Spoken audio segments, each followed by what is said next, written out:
Hello friends, welcome to favourite channel the studious. मैं अंकित आपका स्वागत करता हूं। आज हम लोग बात करने वाले हैं about the central problems of economy. बिना टाइम वेस्ट किए चलिए शुरू करते हैं।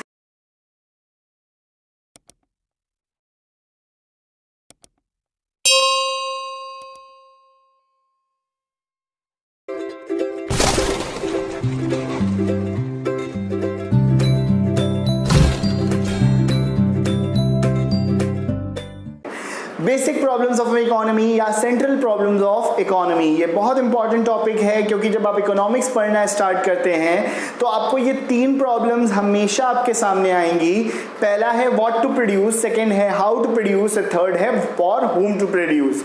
आपको मालूम है जब भी इकोनॉमिक्स पढ़ा जाता है तो सबसे पहली चीज आपको बताई जाती है स्कार्सिटी।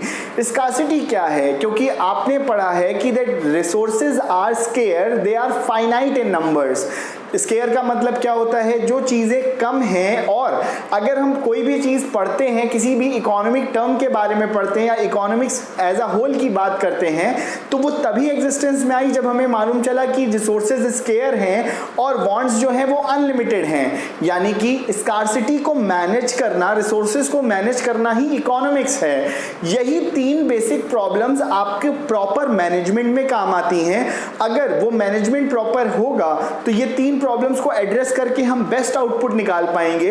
अगर हमारा आउटपुट सही नहीं आ रहा या हम अपनी चीजों को सही मैनेज नहीं कर पाएंगे तो रिसोर्सेज भी जो हैं वो फिनिश होते जाएंगे, साथ ही साथ प्रोडक्टिविटी ज्यादा अच्छी नहीं होगी और रिजल्ट्स भी अच्छे नहीं आएंगे। इसीलिए it is very important that economy should be managed in a proper manner. और उसको मैनेज करने के लिए हमें क्या करना पड़ेगा? उसको सही से स्टडी करना पड़ेगा और उसकी तीन प्रॉब्लम्स जो बहुत ही बेसिक प्रॉब्लम्स हैं, what to produce, for whom to produce and how to produce, इसको बहुत एड्रेस करना पड़ेगा। सबसे पहले व्हाट टू प्रोड्यूस की बात करते हैं। व्हाट टू प्रोड्यूस देखिए क्या है? It's a basic balance between scarcity and choices.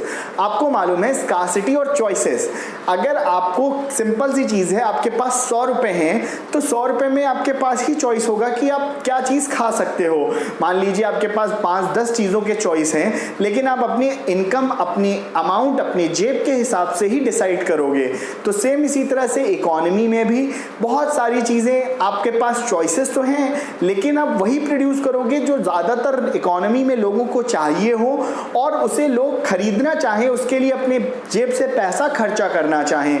तो सबसे पहले व्हाट टू प्रोड्यूस में we have to see that what are the things that we can produce in limited resources, and second that what the people are willing to bye.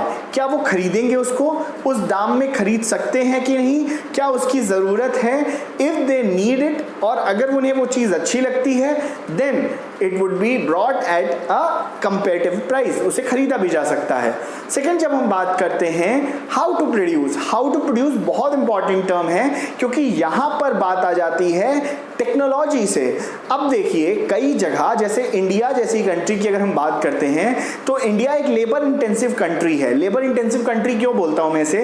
क्योंकि यहां पर जो population है वो बहुत ज्यादा है और डेमोग्राफिकली अगर देखा जाए तो अगर हम लार्ज कैपिटल एम्प्लॉयमेंट करते हैं तो एम्प्लॉयमेंट तो कैपिटल का ज्यादा होगा और साथ ही साथ कैपिटल इंटेंसिव टेक्निक यानी न्यू टेक्नोलॉजीज अगर हमने लगाई तो एक बहुत बड़ी प्रॉब्लम आएगी अनएम्प्लॉयमेंट की।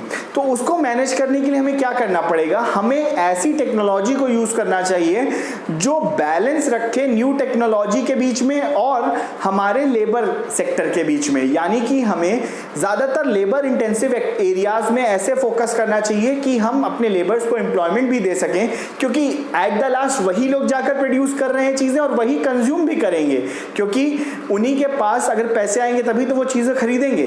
तो यहां पर हमें एक बैलेंस लेके चलना है कि that from which technology we want to produce, और हमें कैपिटल इंटेंसिव गुड्स को ज्यादा बनाना है या कंज्यूमर गुड्स को जो हमारी कंट्री में ज्यादा खपत हो, ज्यादा खरीदी जा सके। इसके बाद बात होती है for whom to produce. Economy में सबको सेटिस्फाई करना एक तरह से नामुमकिन है। जैसे आप अगर अपने घर में भी बात करते हैं तो आप हर किसी को खुश नहीं रख पाएंगे। क्यों? क्योंकि घर में अगर 15 लोग हैं, 20 लोग हैं, बड़ा परिवार है, तो वहां पर क्या होगा कि हर की चॉइसेस डिफरेंट होंगी और ऑल्टरनेटिव यूज ऑफ रिसोर्सेज करने ज़रूरी है। तो अगर जब ऑल्टरनेटिव यूज़ ऑफ रिसोर्सेज करेंगे हम, तो कोई खुश होगा, कोई उस बात पे नाराज़ भी हो सकता है। तो हमें देखना है कि हमारे घर का सबसे हित किस में है, यानी कि हमारी इकोनॉमी का, हमारी इंडिया में अगर कंट्री की बात करें तो किस चीज़ को प्रोड्यूस करने में लोगों की भी भलाई होगी और साथ ही साथ इफेक्टिव यूटिलाइजेशन ऑफ रिसोर्सेज होगा। तो यहाँ पर हमें देखना है किस सेक्टर को हम अगर प्रोड्यूस करें तो हमारे प्रॉफिटेबिलिटी भी बढ़े, उस सेक्टर को भी मिले, और किस टाइप से उसको प्रोड्यूस किया जाए, किस क्वांटिटी में, किस तरह की पैकेजिंग रखी जाए और क्या क्वालिटी लेवल रखा जाए। ये सब बहुत इंपॉर्टेंट चीज़ें हैं। इसमें एक बहुत इंपॉर्टेंट टर्म आता है अपॉर्चुनिटी कॉस्ट। अब देखो अपॉर्चुनिटी कॉस्ट क्या होता है, स्कार्सिटी और चॉइसेस के बीच में इसमें भी एक तरह से द्वंद्व होता है, जिसे बोलते हैं एक तरह से इन दोनों के बीच में कंपैरिजन होता है। बिकॉज जब मैंने बोला कि रिसोर्सेज स्केयर हैं, तो one resource when it would lead to production of another thing, तो दूसरी चीज़ का प्रोडक्शन अपने आप घट जाएगा। यानी कि अगर एक चीज़ के प्रोडक्शन को बढ़ाना है तो दूसरी चीज़ से प्रोडक्शन को घटाना पड़ेगा, क्योंकि जेब में तो उतने ही पैसे हैं। तो एक जगह अगर बढ़ाएंगे चीज़ें तो दूसरी जगह घटानी पड़ेगी। तो यहाँ पर अपॉर्चुनिटी कॉस्ट क्या कहता है कि when the cost is incurred for production of a commodity on a larger scale, it would lead to the reduction in the production of another commodity. तो जो हम पहली कमोडिटी बना रहे हैं उससे हमें जितना प्रॉफिट हो रहा है, जितना ज़्यादा हमें फ़ायदा होगा, वही उसकी अपॉर्चुनिटी कॉस्ट है। यहाँ पर ये सिंपल सी चीज़ याद रखिएगा, स्कार्सिटी और चॉइसेस के बीच में डिफरेंस है। हमें देखना है कि अपने स्केयर रिसोर्सेज को किस तरह से यूटिलाइज किया जाए जिससे कि हमारा जो बेस्ट यूटिलाइजेशन भी निकल के आए और साथ ही साथ प्रॉपर प्रोडक्शन ऑफ थिंग्स हो सके। आई होप आज का वीडियो आपको अच्छा लगा। जल्दी से इसको लाइक कर दीजिए, चैनल को सब्सक्राइब कर लीजिए, बेल नोटिफिकेशन दबाना ना भूलें जिससे लेटेस्ट सारे नोटिफिकेशन मिल जाएं, और चैनल को शेयर करें, वीडियो को शेयर करें अमंग योर फ्रेंड्स। साथ ही साथ अपना ख्याल रखें, अपने देश का भी। जय हिंद, जय भारत, थैंक यू।